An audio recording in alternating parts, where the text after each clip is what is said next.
Atos, capítulo 8, como é o nosso objetivo aqui, estudo bíblico, todo isso. Vamos ver de maneira alternada. Atos 8, leitura alternada. E Saulo consentia na sua morte. Naquele dia, levantou-se grande perseguição contra a igreja em Jerusalém, e todos, exceto os apóstolos, foram dispersos pelas regiões da Judéia e Samaria. Alguns homens piedosos sepultaram Estevão e fizeram grande campo sobre ele. Saulo, porém, assolava a igreja, entrando pelas casas e arrastando homens e mulheres, encerrava-os no cárcere. Inclementes, os que foram dispersos iam por toda parte pregando a palavra. Filipe, descendo a cidade de Samaria, anunciava-lhes Cristo. As multidões atendiam unânimes às coisas que Filipe dizia, ouvindo-as e vendo os sinais que ele operava. Pois os espíritos imundos e muitos possessos saíam gritando em alta voz. Muitos paralíticos e coxos foram curados. E houve grande alegria naquela cidade. Ora, havia certo homem, chamado Simão, que ali praticava a magia, iludindo o povo de Samaria, insinuando ser ele grande vulto. Ao qual todos davam ouvidos, do menor ao maior, dizendo: Este homem é o poder de Deus, chamado grande poder. Aderiram a ele porque havia muitos os iludia com mágicas. Quando, porém, deram crédito a Filipe, que os evangelizava a respeito do reino de Deus e do nome de Jesus Cristo, iam sendo batizados, assim homens como mulheres. O próprio Simão abraçou a fé e, tendo sido batizado, acompanhava Filipe de perto, observando extasiados sinais e grandes milagres praticados. Ouvindo os apóstolos que estavam em Jerusalém e Samaria receberam a palavra de Deus, enviaram em Pedro e João. Os quais, descendo para lá, oraram por eles para que recebessem o Espírito Santo. Porquanto não havia ainda descido sobre nenhum deles, mas somente havia sido batizados em nome do Senhor Jesus. Então lhes impunham as mãos e recebiam esses o Espírito Santo. Vendo, porém, Simão, que pelo fato de imporem os apóstolos as mãos, era concedido o Espírito Santo, ofereceu-lhes dinheiro. Propondo, concedei-lhe também a mim este poder, para que aquele sobre quem impuser as mãos receba o Espírito Santo. Pedro, porém, lhe respondeu: O meu dinheiro seja contigo para a perdição, pois julgaste adquirir por meio dele o dom de Deus. Não tem parte nem sorte desse mistério, porque o teu coração não é reto diante de Deus. Arrepende-te, pois, da tua maldade e roga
o celular por causa da vista, né? O óculos, só consegui nessa vez com dificuldade e falou aqui no último versículo. Irmãos, vamos situar aqui o contexto, vamos relembrar aquilo que já lemos.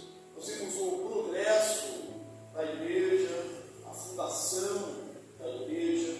Na verdade, é bom a gente fazer essa leitura expositiva, sempre é bom, mas hoje de uma forma muito peculiar. Por quê? O capítulo 8 de Atos, ele é um divisor de águas. O capítulo 8 de Atos, ele marca bem um limite na história narrada. Capítulo 1 ao capítulo 7, a gente vê a igreja em Jerusalém. A gente vê a fundação da igreja, as bases da igreja. Capítulo 8, a gente vê a extensão da igreja, a expansão da igreja, já para cidades, para lugares que extrapolam a cidade de Jerusalém, extrapolam os judeus, cumprindo aquilo que fora dito pelo Senhor em Atos 1:8, que é também uma chave para o livro de Atos. O que está escrito lá em Atos 8? Mas recebereis poder ao descer sobre vós o Espírito Santo, e sereis minhas testemunhas. Aí vem a extensão, tanto em Jerusalém, como toda a Judéia, Samaria e até os confins da terra. Capítulo 1 ao capítulo 7, a gente vê a igreja em Jerusalém. A gente vê o primeiro sermão de Pedro, Atos 2, com a conversão de 3.000 pessoas. Nós vemos depois o segundo sermão, após a cura do paralítico ali, a entrada no templo, a entrada formosa no templo, subindo a 5.000. Antes disso, a gente viu que o número dos discípulos reunidos, por exemplo, escolher Matias. Bem no início, eram 120, capítulo 1. Então a igreja vai crescendo. Cresce, se multiplica, a ponto de acontecer um primeiro problema, um grande problema, que podia ter acarretado a divisão da igreja, que era a dificuldade dos helenistas, das viúvas helenistas serem atendidas. E aí surge a instituição daquilo que a gente conhece hoje como nossos diáconos, olhando de 7 diáconos. 2 deles, todos os 7 como gregos, parecendo gregos, os 7, com imposição de mãos, é um ofício, uma instituição, que a gente preserva até hoje, para cuidar das mesas.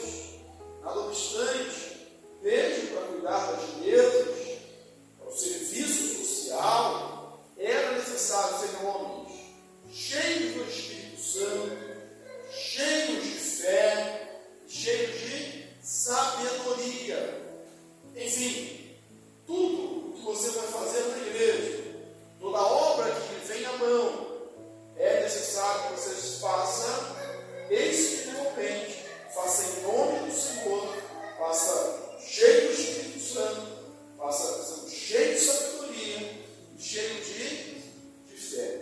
Essa era a sorte do ministério dos diáconos. E 2 destaques, Estevão e Filipe. Estevão foi o primeiro mártir. E com o martírio de Estevão, o que aconteceu com a igreja? Surgiu ali uma grande perseguição. Em algumas Bíblias ainda é a primeira perseguição. O título, esse título não é inspirado, o título dado pelos editores.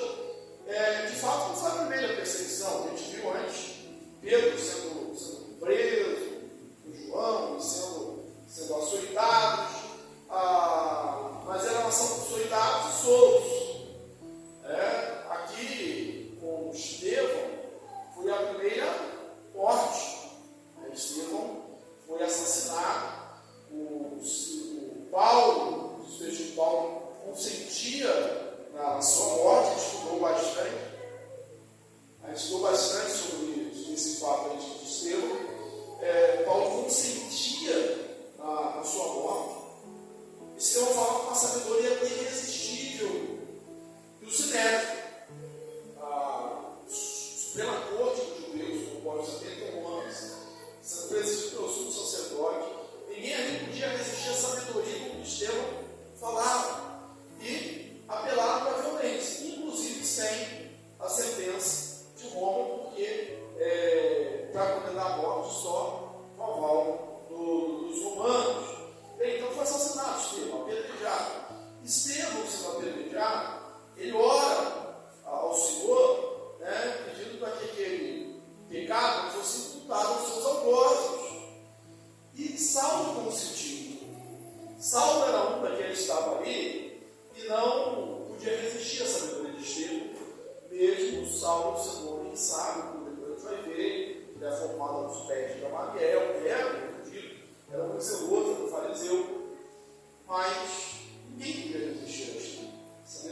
Então, segundo essa fonte, Paulo seria casado, segundo o Sinédrio. Só que isso é o que a gente chama de anacronismo, quer dizer, você interpretar algo, né, fora do tempo. Pode até dar certo, mas o fato é que o judaísmo sofreu muitas mudanças. A gente não sabe se no terceiro século o membro do Sinédrio tinha que ser casado. A gente sabe que o terceiro era. Se fosse, Paulo seria casado. Então o que justifica Paulo dizer: eu peço que aqueles que não são casados permaneçam como eu sou? Há duas opções no mínimo, né? Uma que Paulo seria viúvo, né? Se ele tivesse sido casado, viúvo. Ou que a mulher de Paulo tivesse deixado Paulo. O que acontecia quando alguém se convertia ao cristianismo. A outra parte, né, o abandonava. Tanto é que ele fala, em uma das suas cartas aos Coríntios, dizendo assim: ó, se o incrédulo, porém consente em viver, né, como ano, você vive. Mas normalmente a pessoa, você era excluída da sinagoga, você ficava no padre, digamos assim, para o judeu, e hoje normalmente abandonado se não se convertesse. Mas é apenas uma conjectura, uma diferença que não tem como afirmar. O fato é que nas suas cartas Paulo fala muita propriedade sobre casamento. Talvez fosse verdade. O fato é que ele consentia na morte de Cristo. O fato é que ele era zeloso da lei. Por diversas vezes ele relata isso, inclusive no final do livro de Atos, né, nos seus concedidos, como que ele consentia, como que ele percebia, fez assim, quando fala que Paulo consentia, Paulo tinha prazer, né? E Paulo assolava a igreja. Olha a expressão forte usada aqui. Ele assolava, ele entrava nas casas e arrastava para fora tanto homens quanto mulheres. Quer dizer, não havia distinção, não havia piedade, e os lançava à prisão. Muitos desses possivelmente foram mortos, ele mesmo diz. E quando eles eram condenados, era uma prisão assim para proforma, né, irmãos? É aquela prisão que é só, assim, vamos cumprir aqui a lei, mas era para ser condenado. Isso não é normalmente condenado as pessoas. E ele disse: quando os médicos condenaram, eu dava o meu voto. Ou seja, eu era a favor, Paulo dizia, eu persegui a igreja de Deus. Então Paulo nunca negou isso. Ele fazia isso cuidando, prestar culto a Deus, que era zeloso. Aqui é bom a gente lembrar quanto que o zelo pela religião, ou por uma ideia, por uma convicção, pode levar a gente a cometer fatos, atos, temos atitudes que são grandes barbaridades, que vão muito longe do perdão, do amor, da caridade. Você imagina um Paulo desse aqui, um Saulo, eu já expliquei aqui, Saulo e Paulo são a mesma pessoa, não há como Saulo e Paulo uma mudança de nome do povo com Abraão para Abraão e Jacó para Israel, não há. Ele teve os dois nomes. O nome de Saulo era o nome judaico, né, hebraico, e o nome de Paulo era o nome romano, porque ele tinha dupla cidadania. Ele era judeu, ele, na sua defesa, ele normalmente falava que era romano, tanto é que ele apela para César, como o centurião perguntou. Isso me custou muito dinheiro. Ele falou: não, eu tenho o direito de nascimento. Tenho o direito de nascimento. Então, ele, após a sua conversão, para se proteger, ou porque ele estava proibido da sinagoga, ele passa a usar mais o nome de Paulo. Você imagina ele, pessoa que entra na casa, que recebe, que mata, que arrasta para fora, que consente, que tem prazer na morte, porque às vezes a gente cumpre a lei, né? E às vezes você tem prazer em fazer aquilo. Paulo é um desses, há uma percepção particular de Paulo. Depois ele falando, né, sobre o amor, o amor que grita, que espera, que suporta,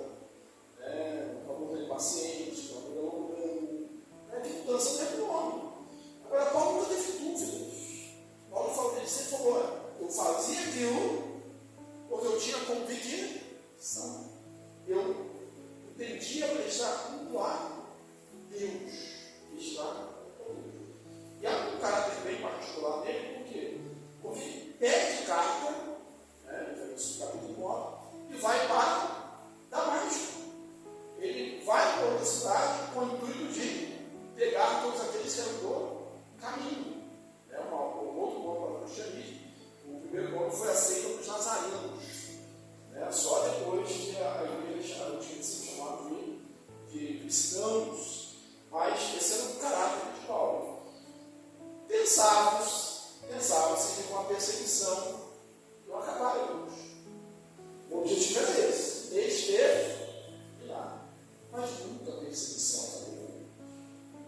Tertuliano, os pais da igreja, os santos mártires, é a sementeira do Evangelho. Inclusive, houve uma expansão. Talvez não houvesse, vou usar essa expressão porque era de ao desígnio de Deus. O Evangelho ia chegar a Samaria, ali aos confins da terra. Mas qual foi o gatilho? Qual foi o instrumento usado para isso acontecer na história da igreja? Justamente a perseguição. Com a morte de Estevão, acerrou-se a perseguição, dizendo: vamos matar todo mundo. Todos foram dispersos, exceto os apóstolos. E por onde eles iam pregando o Evangelho. Talvez se os judeus pudessem prever isso, eles deixavam os cristãos todos quietinhos lá em Jerusalém mesmo, porque eles só espalharam o problema para eles, onde eles iam pregando o Evangelho. Agora deixa eu fazer uma pergunta para você. A gente sempre lê as partes do Antigo Testamento, do Novo Testamento, a gente vê uma coragem, um seio, a gente sabe que a gente não deve negar a fé. Jesus mesmo falou que a gente confessar diante dos homens, eu também confessarei diante do Pai que está nos céus. Então, dá-nos a condição de que o cristão do primeiro século, o cristão fiel do primeiro século, ele só faltava correr diante das sinagogas ou depois diante dos soldados romanos, dizendo: ei, vocês aí, estão me vendo aqui? Eu sou crente, aí prender. Dá para essa impressão, Só quem sou eu, de afirmar a fé. Mas isso, irmãos, não foi incentivado na Bíblia. Nós nunca fomos chamados a uma autodestruição. O martírio, ele vem e é uma honra. Os apóstolos Pedro e João, aqueles que eram escoteados, soldados, eles se sentiam honrados por sofrer pelo Evangelho. Mas nem corria atrás disso. Há um texto que eu vou ler, Mateus, que foi uma orientação de Jesus, que parece que foi isso que os discípulos receberam.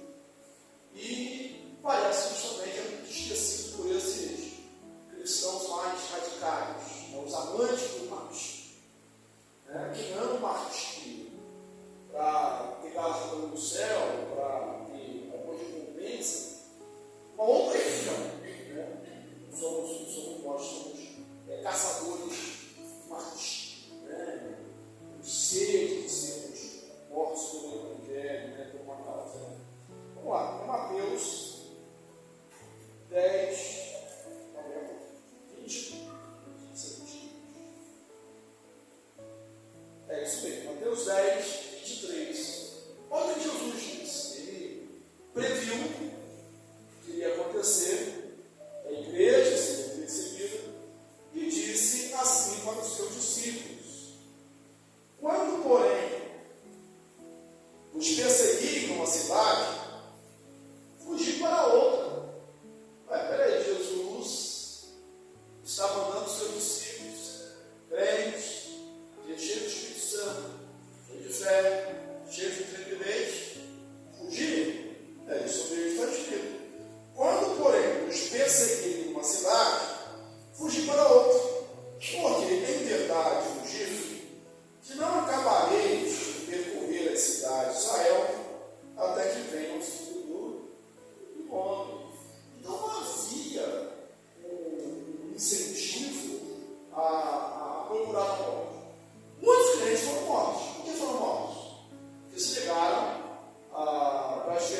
rejeitado o nome de Cristo, a negar o nome de Cristo, depois que foram presos.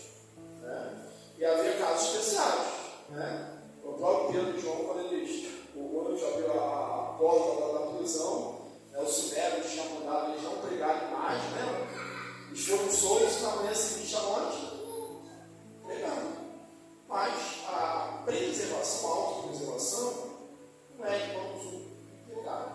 Vamos lembrar que o próprio apóstolo Paulo, com toda a sua intrepidez, ele uma vez saiu de uma cidade pelo mundo dentro de um cesto. Né? Se isso acontecesse com alguém hoje, ele fala assim, vai querer depois pregar o evangelho, o fujão, né? Judeu no cesto. Então, assim, mas eu estou lá pregando o evangelho. Muitos evangelistas nesse tempo existiram na igreja. Todos pregaram. Mas houve um destaque. Houve uma popularidade dessa expressão para Filipe. Não é que os outros não pregaram, mas quem se destacou com popularidade foi Filipe. Até hoje, né?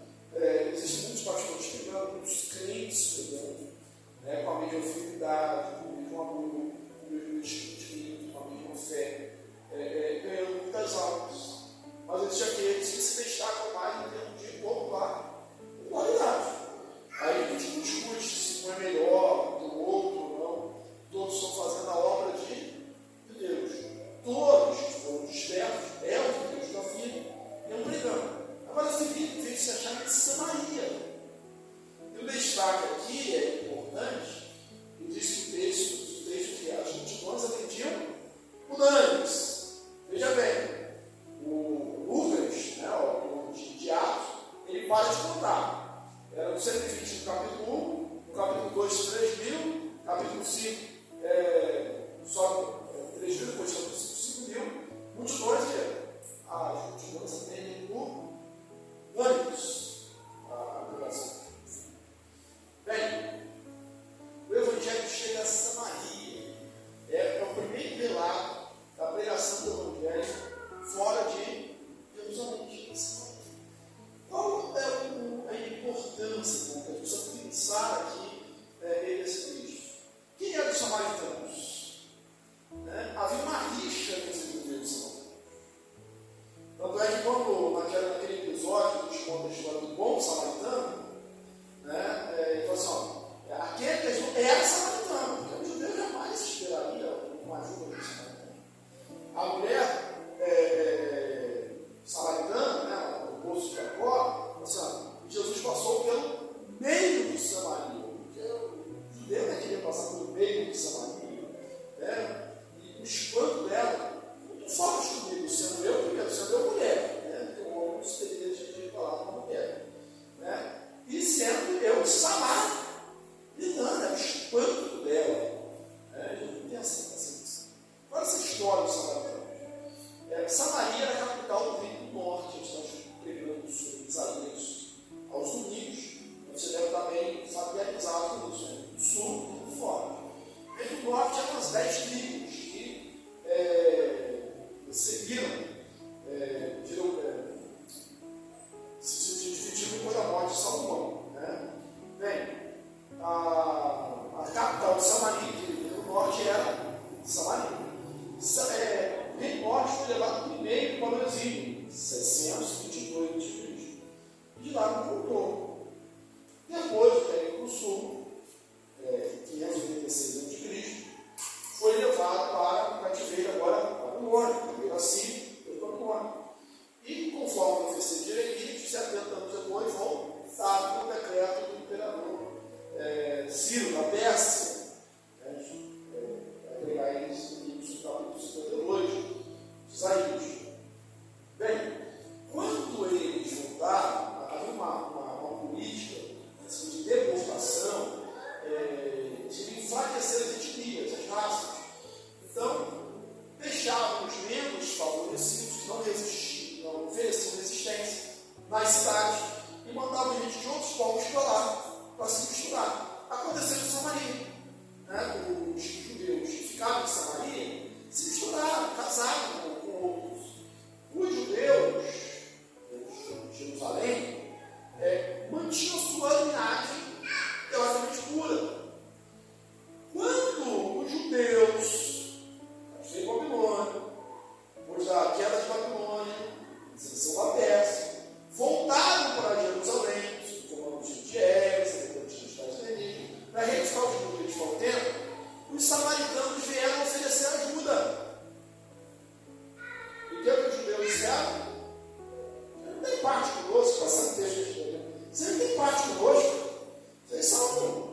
para os seus ouvintes, referindo-se a ele como o grande poder de Deus.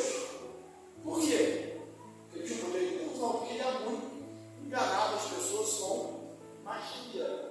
Você pode enganar o povo por algum tempo, não pode enganar o tempo todo. Né? Com a pregação, com o poder de Deus verdadeiro, eles abandonaram tudo e se converteram.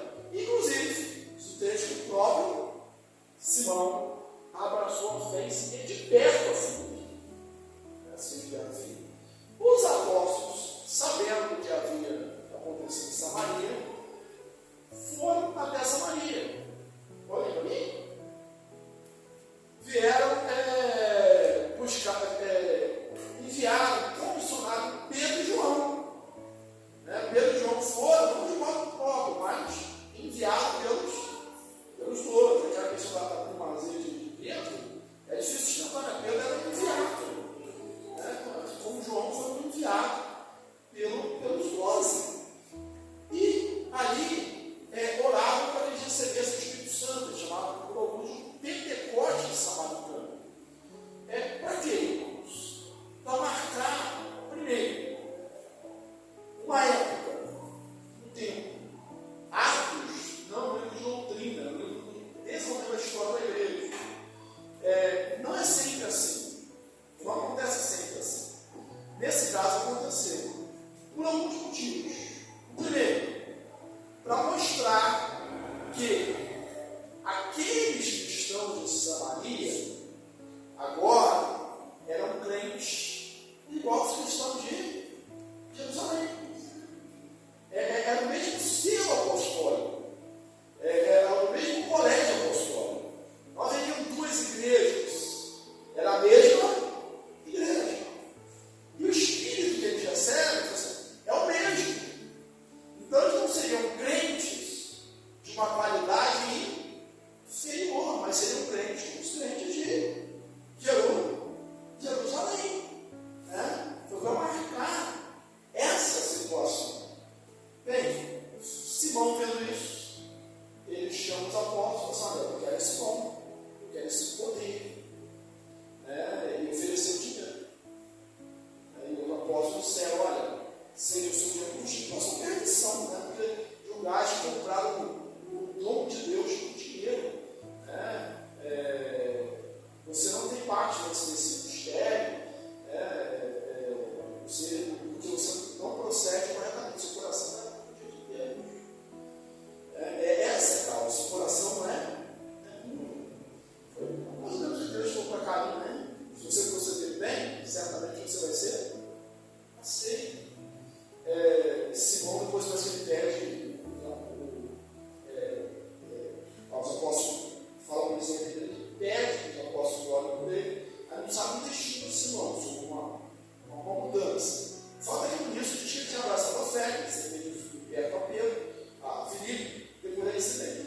Mas o que acontece é que Simão entra na história de uma maneira muito feia.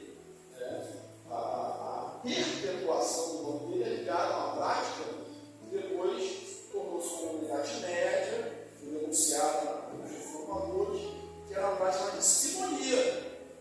Simonia veio da onde? Então, de Simão. O que era simonia? Os reformadores do século XVI, eles acusavam algumas coisas, nas 97 de Lutero, ele denunciava algumas coisas. Não eram as indulgências. Você comprar o perdão. Segundo a teologia da época, cada moeda que titilava nas oscilações era uma alma que serve o purgatório, era a compra de salvação por dinheiro. Os reformadores condenaram isso. Nós sempre somos salvos pela graça de Deus, por favor e merecido. E outra prática condenada era a questão da simonia. O que era a simonia? A compra de ofícios religiosos. Alguém, como a gente está. Até hoje existe isso, a pessoa tem uma ascensão na vida financeira, mas não tem um título. E aconteceu naquele tempo, você tinha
perguntou: mas como eu posso crer se ninguém me convidou para isso? E diz o texto, começando dali, olha que bom, né, que a gente se por exemplo hoje na explanação do Evangelho. A gente pode começar de um ponto, e daquele ponto a gente falar que Jesus. Se a gente tivesse essa mentalidade, né, eu posso começar de qualquer ponto na minha conversa, mas o objetivo é falar de Jesus. Todos, volta um pouquinho, né? Todos iam crer em. Bom, toda a história sempre foi assim que ele disse. Não foi com um líder, né? Um homem só. Todos pregando. Todos pregando. A gente tem esse testemunho na igreja. Às vezes não é o pastor pregando, o público, né? O pastor faz por esse da igreja. Então você está pregando, mas aí na semana seguinte, né, um grupo de irmãos, né, um irmão, trouxe a família dele toda para a igreja. Né? Aí na outra semana,